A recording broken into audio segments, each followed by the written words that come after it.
মানে এই বাক্সটা আনলাম তোমাদের দেখার সুবিধার জন্য, একটু উঁচা হলে দেখতে সুবিধা।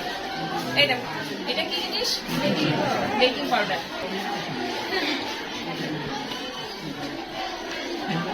অ্যাকচুয়ালি বেকিং পাউডারটা মানে আমরা কিসের থেকে তৈরি হয়, বেকিং সুগার থেকে। বেকিং সুগার রাসায়নিক নাম হচ্ছে NaHCO3, রাসায়নিক সংকেত যেটা। তো আমাদের এখানে কি ছিল, ধাতব কার্বনেট অথবা ধাতব বাইকার্বনেট। তো আমরা বেকিং সোডা না এনে এটা আমরা ইজিলি পাওয়া যায়, যে কোনো দোকানে গেলে বেকিং পাউডারটা তো পাওয়া যায়, সেটা নিয়ে নিলাম।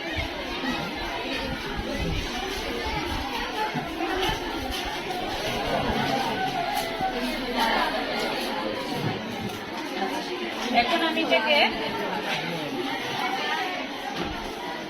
ঠিক আছে একটা সাইড ওপেন রাখলাম কেন, আমরা জানি অক্সিজেনে আগুন জ্বালাতে সাহায্য করে, তো এই অবস্থা রাখলে তো জ্বলতে থাকবে, কোনো ব্যাপার না। এখন আমরা এটা কি নিলাম দেখো, ভিনিগার।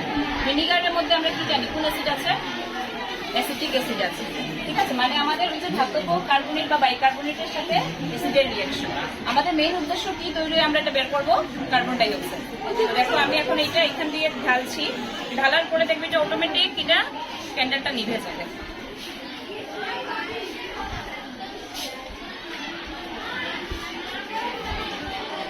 দেখলে নিভে গেছে, মানে কি এটা গ্যাস তৈরি হয়েছে, কার্বন ডাই অক্সাইড গ্যাস তৈরি হয়েছে। কারণ কি, আমি যদি পুরো ঢেকে দিতাম এর মানে কি অক্সিজেন পাচ্ছি না, অক্সিজেন তো পাচ্ছি।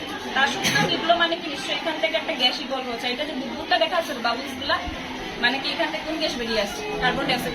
আগুন নিভেছে মানে কার্বন ডাই অক্সাইড। একটা ছোট্ট এক্সপেরিমেন্ট দিয়ে আমরা এটা ডেমনস্ট্রেট করতে, বুঝে গেল তো।